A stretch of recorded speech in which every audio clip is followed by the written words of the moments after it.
we explore hatred, its causes and remedies. This is an exploration into learning how lies, disinformation and misconceptions turn our communities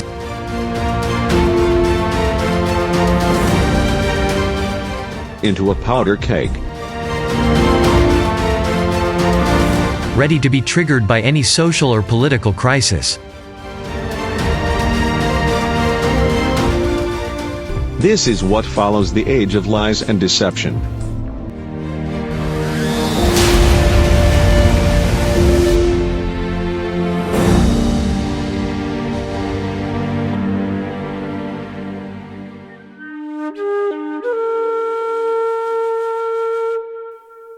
Islamophobia and anti-Semitism have much in common, though they arose from nearly opposite historical circumstances. Both are expressions of racism. Both refer to irrational fears directed toward a specific human group. Both are deeply embedded into the very fabric of Western culture and society. And, ironically, Muslims and Jews tend to be guilty of these prejudices against the other. To be precise, many Jews are Islamophobic, and many Muslims are anti-Semitic, even while they share the role of being on the receiving end of a similar set of prejudices. But even sadder is the fact that both prejudices are so deeply ingrained in Western society that it is unlikely they will ever be completely eradicated. Islamophobia and anti-Semitism developed largely for different reasons and are unrelated historically. The term anti-Semitism was actually coined only in the 19th century.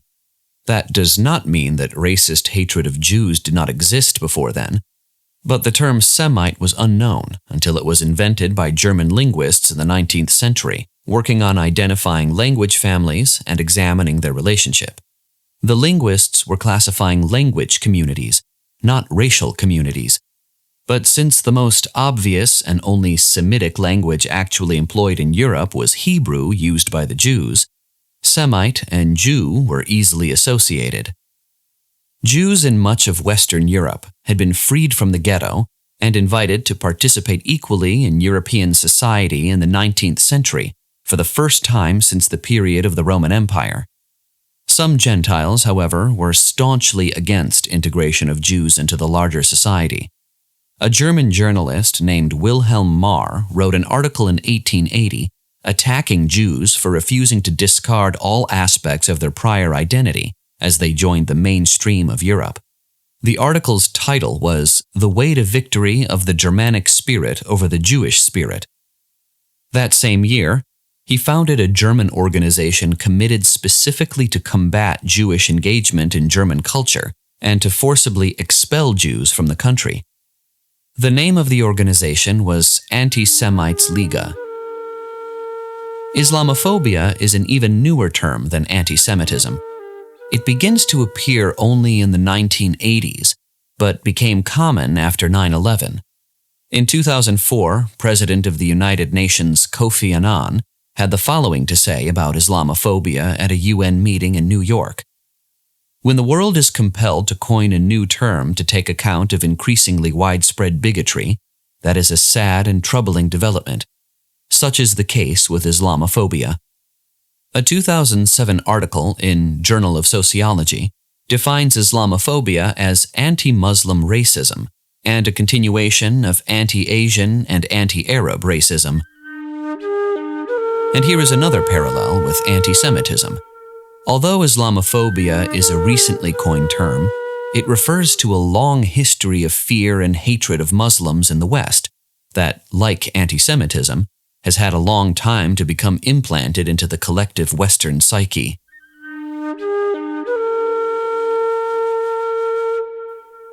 Anti-Semitism has had a very long time to incubate. It developed gradually over many centuries. First as a simple prejudice that was nothing more than an expression of one civilization's superiority over another.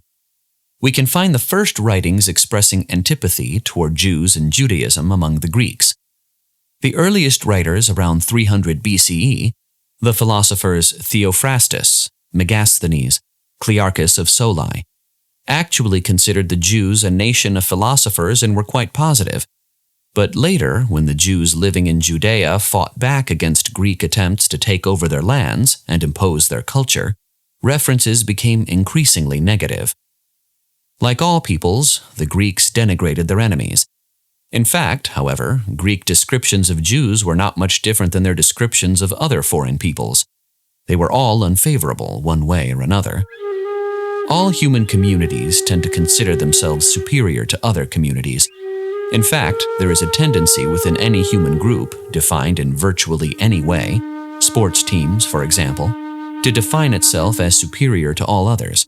And when it is difficult to identify traits that set one's group apart from the rest, negative traits are created in what Freud called the narcissism of minor differences.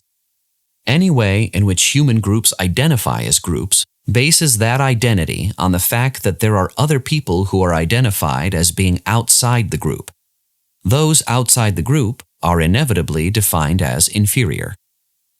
Another worldwide phenomenon is scapegoating. Many hypotheses has been proffered to explain why human communities always seem to identify certain weaker persons or groups and treat them as scapegoats. And it seems to be a near universal act. Minority communities, partially simply because they are numerically weaker in relation to the majority, are typically scapegoated. Prejudice is normal, not to be endorsed, to be sure, but common, and likely to be a natural product of human evolution. So also, it would appear, is the habit of choosing a fall guy to pick on. Anti-Semitism is a special term used specifically for prejudice against Jews and for scapegoating them as individuals or a community. It seems odd at first sight that there is a special word for this in relation to Jews. Why don't we have anti-Irishism or anti-Japanism? There is an answer for this. Prejudice toward Jews became more acute than other expressions of prejudice. It became idiomatic within Western culture, so normal that Western civilization now honors it with its own designation. The reason for this is not cosmic or theological. It is not because of the false myth that Jews had or still have secret control or inordinate power, or that they are hateful to others or have a natural antipathy toward civilization. Many other minority groups in history were assumed to have similar inexplicable advantages or misanthropic attitudes that aroused resentment, fear, and hatred. Such fantasies are part of the psychology behind scapegoating and the rationalization of bigotry. The reason that prejudice reached such a level in relation to Jews and persisted for so long is due simply to the long history and prolonged minority status of the Jewish people. Unlike most other minority groups that either disappeared or later had their own turn to dominate, Jews remained a distinct minority for thousands of years and within many cultures and civilizations. They, therefore, naturally accumulated numerous negative stereotypes over a very long period of time. Most minority groups do not remain minorities for more than a few generations. They are either destroyed, assimilated into the majority, or eventually become the dominant group and lose their minority status. If they disappear or assimilate into the majority, they lose their distinct status. When that occurs, the negative stereotypes and prejudice directed against them have no more purpose, so they fade away, or are applied to new groups that take their place. If the minority group becomes dominant, it neutralizes the stereotypes and prejudice or suppresses them. When that occurs, they either die out or are purposefully removed from the historical record when the group becomes ascendant. It is the winners, after all, who write history. Because Jews survived as minority communities for so many centuries, the negative portrayals by the early Greeks never disappeared. They were read, commented on, and added to by later Greeks and then pagan Romans. With the Christianization of the Roman Empire, the old negativity was picked up and then augmented by Greek and Latin Christian writers, and then medieval Europeans, and then modern atheist racial elitists. At each level, negative depictions were added or intensified. So, over the generations and centuries, the volume and distribution of anti-Jewish writings, sermons, speeches, and discussions grew. The result was a notion ever more deeply rooted into Western culture and society that the Jews were different, somehow less civilized, or even evil. Anti-Semitic messages are embedded in some of the most inspiring and popular expressions of Western literature. Shakespeare incorporated repulsive anti-Jewish stereotypes in his Shylock, for example, though no Jews had lived in England for centuries, and it is unlikely that he had ever met a Jew. Anti-Jewish messages appeared not only in literature and poetry, such as Chaucer's Prioress's Tale, but also in the plastic arts. In medieval Europe, Jews are portrayed in sculptures and frescoes as deformed and diseased, in woodcuts as scheming to torture the Holy Communion wafer so they could replay their role in the agony of Christ, and in stained-glassed church windows as draining or even sucking out the blood of innocent Christian children. Illiterate churchgoers would naturally absorb the fantasy of Jewish evil from sermons, liturgical readings, and simply from seeing the art decorating their places of worship. Not only are anti-Jewish messages found in the visual arts, but also in music, including folk music and children's songs. Folk tales include depictions of evil Jews who, like witches, will spirit children away and kill them. When Jews were shunted aside into ghettos and removed from the natural social interaction that would prove their humanity, it was natural for fantasies to take over. So today, fear, repulsion, and even hatred of Jews has become a basic part of Western civilization. So deep is it ingrained in the Western psyche that many who have no anger or resentment toward Jews nevertheless accept strange anti-Semitic notions as simple reality. When my wife was an undergraduate at Yale University in the 1970s, one of the most elite universities in the world, she was shocked when a Phi Beta Kappa English honors student politely asked her why Jews used the blood of Christian children for religious ritual. When life is good, the economy is strong, and people are optimistic, the deeply rooted anti-Semitism of Western civilization remains latent. It is there, fixed in the most foundational aspects of culture, but not necessarily sensed in any conscious way, let alone acknowledged. Sometimes it is expressed through jokes, side comments, or unrecognized idiomatic phrases, but not through violence. But when life becomes difficult, and people's hopes and dreams are frustrated, when there is a need to blow off steam or find scapegoats for serious disappointment and aggravation, the latent anti-Semitism becomes activated. Ancient slanders are rediscovered, old writings and complaints are renewed, and stereotyped images revived. The result is the restoration of an old prejudice in new clothes, and the results can be tragic.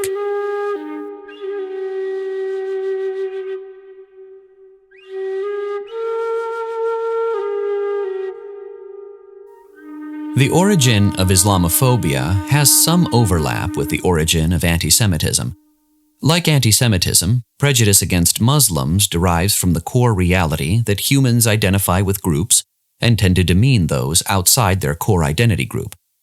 As Prophet Muhammad began to attract people to his message in 17th century Arabia, his followers disassociated with the established religious communities,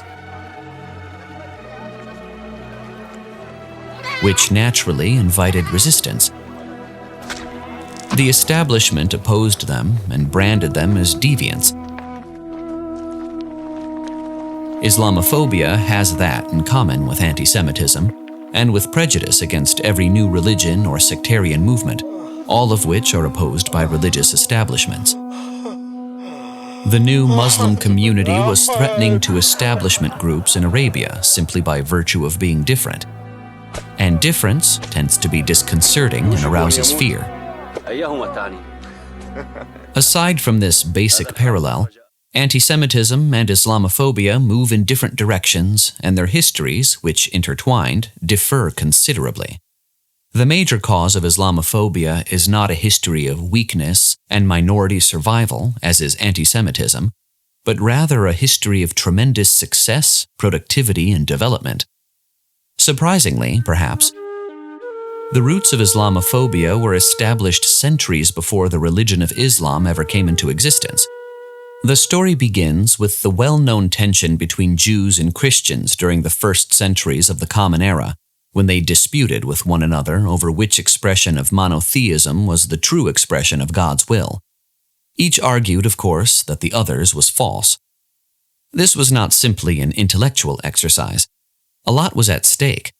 Hundreds of thousands and perhaps even millions of Greco-Roman pagans had become disaffected with their own traditional religion by the 1st century BCE.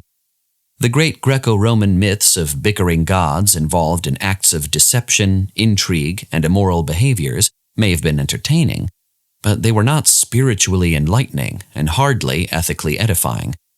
Greeks and Romans were seeking more fulfilling religious identity, with meaningful prayer, personal introspection, and moral ethical guidance. They first became attracted to Judaism, and after the emergence of Christianity, they became attracted to it as well. They began to join both Judaism and Christianity, and many individuals actually did exactly that. They joined both communities. The 4th century church father, John Chrysostom, was infuriated when he learned that the parishioners who attended his church on the Christian Sabbath had just attended synagogue the day before on the Jewish Sabbath. That caused increasing friction between Jews and Christians, and especially their religious leaders. The competition and argument began long before Chrysostom and went on for centuries, often at the same time that the leadership of the pagan Roman Empire was viciously persecuting both religions. Rome was wealthy, powerful, and preoccupied with maintaining an empire. Why would Roman authorities care enough about Jews and Christians to persecute them? The simple reason is that both monotheistic religions posed a real threat to the power and authority of Rome. At the time, the Roman religion was the official religion of the empire, and making sacrifices to the Roman gods on behalf of the emperor was the recognized and obligatory statement of civic loyalty. This, of course, Jews and Christians refused to do. Eventually, Roman subjects were obligated to make sacrifices to the emperor, which, of course, no Jew or Christian would ever perform. At the same time that intense pressure was being placed on Jews and Christians to conform to paganism, large numbers of pagans were leaving their old religion and joining Jewish and Christian communities. More ended up joining the Christians because Christianity was more pleasing to Greco-Romans than Judaism. But both communities grew substantially and drained ever more support away from the Roman imperial religious establishment and its associated political authority. After centuries of tension and argument, the Christians won the competition with the Jews. The prize was the Roman Empire itself. In the 4th century, Emperor Constantine declared Christianity a legal religion. Constantine rose from his deathbed on the outskirts of Nicomedia to be baptized. And within a generation it became the official religion of the Roman Empire. This was considered by Christians to be a divine miracle, and it is understandable why they would think so. Not long before, under Constantine's predecessor, Diocletian, Christians had suffered their worst persecution ever, as thousands and perhaps tens of thousands were cruelly executed for refusing to make offerings to the gods. Only a few short years later, Christianity was legalized, and then became the new imperial religion. It made sense to describe this sea change as a divinely wrought miracle, and not only a miracle for Christians, but a lesson to Jews. Christians naturally concluded that their success was proof of God's unmitigated approval of Christianity as the one true faith, the only true expression of the divine will. Why would the evil pagan Roman Empire become Christian if it was not God's will? How else to explain such a wonder? History was considered God's proof to the world of the truth of Christ, that Jesus is the Son of God, that the Trinitarian nature of God is true, and that only those who accept these truths will be saved. What does this have to do with Islamophobia? A lot, it turns out. The Christianization of the empire was taken by church leaders and theologians as proof that history confirms theology, that historical success proves theological truth. A few centuries later, this same logic would be utilized by Muslims to prove that God actually favored Islam. How else to explain the extraordinary conquest by the Arab Muslims in the 7th century?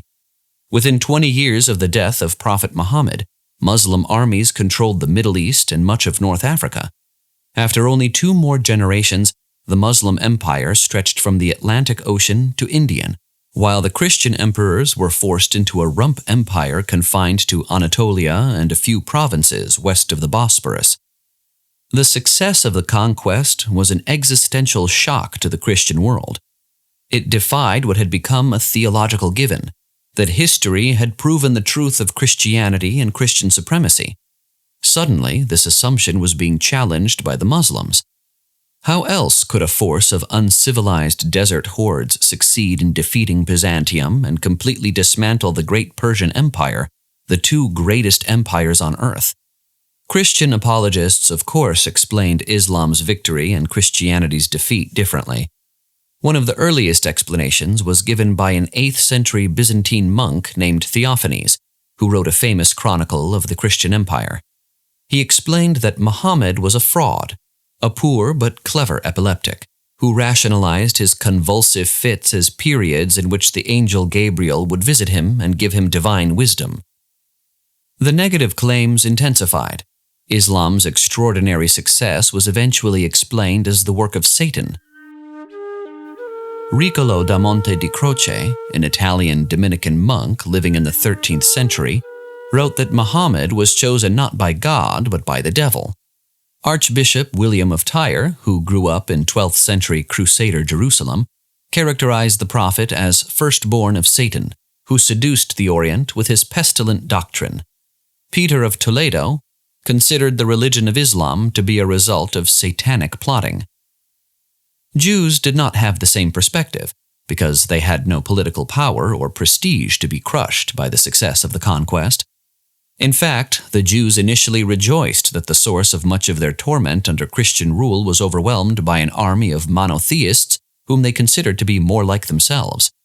Some Jews even thought that the armies were harbingers of their own Messiah, and we have some contemporary Hebrew texts that actually state this outright. One tells a story about a 2nd century Jewish sage and mystic named Shimon bar Yochai, whose enormous mystical power enabled him to converse with angels. The narrative is speculative and, as is common in such texts, includes a kind of code that would be understood by Jewish readers, but not necessarily by others. In medieval Jewish sources, the biblical nation of Edom, which derived from Jacob's twin brother and enemy Esau, according to genealogies in Genesis 36, represents Christians and Christianity, while Ishmael represents Muslims and Islam. When Shimon bar Yochai saw the kingdom of Ishmael was coming, he began to say, "Was it not enough what the wicked kingdom of Edom did to us? But we must have the kingdom of Ishmael too?" At once, Metatron, the prince of the divine countenance, answered and said, "Do not fear, son of man, for the Holy One only brings the kingdom of Ishmael in order to save you from this wickedness. He raises up over them a prophet according to his will, and will conquer the land for them, and they will come and restore it in greatness. And there will be a great terror between them and the sons of Esau. When he, the rider on the camel, goes forth, the kingdom will arise through the rider on a donkey." The rider on the camel in this narrative is Muhammad, who, according to this text, will presage the arrival of the Jewish Messiah riding into Jerusalem on a donkey. Zechariah chapter 9, verse 9. Of course, the Muslim conquest did not bring the Jewish Messiah, and Jews were disappointed at their second-class status under Islam when it became a world empire and reserved citizenship with full privileges to Muslims only. But most did recognize that their treatment under Muslims was a significant improvement on the whole over life under Christian rule. The Christian reaction to the great success of Islam, on the other hand, was to harbor a deep fear and resentment that became embedded in the Christian self-concept and view of the Muslim other. This is Islamophobia, even if no special word had yet been coined to describe the sentiment. It was articulated in theological treatises and tracts, and like Christianity's general perspective on Jews and Judaism, eventually it was infused into the very culture of Christendom. Like anti-Semitism, Islamophobia became deeply embedded in Western civilization through theological argument, folklore, art, music, and literature. This is not a wild accusation, but an observation that is now becoming an issue of serious scholarly interest. Recently, the prestigious German Max Planck Institute in Florence organized a research conference to study the varied ways in which the Prophet Muhammad had been constructed and imagined through European eyes.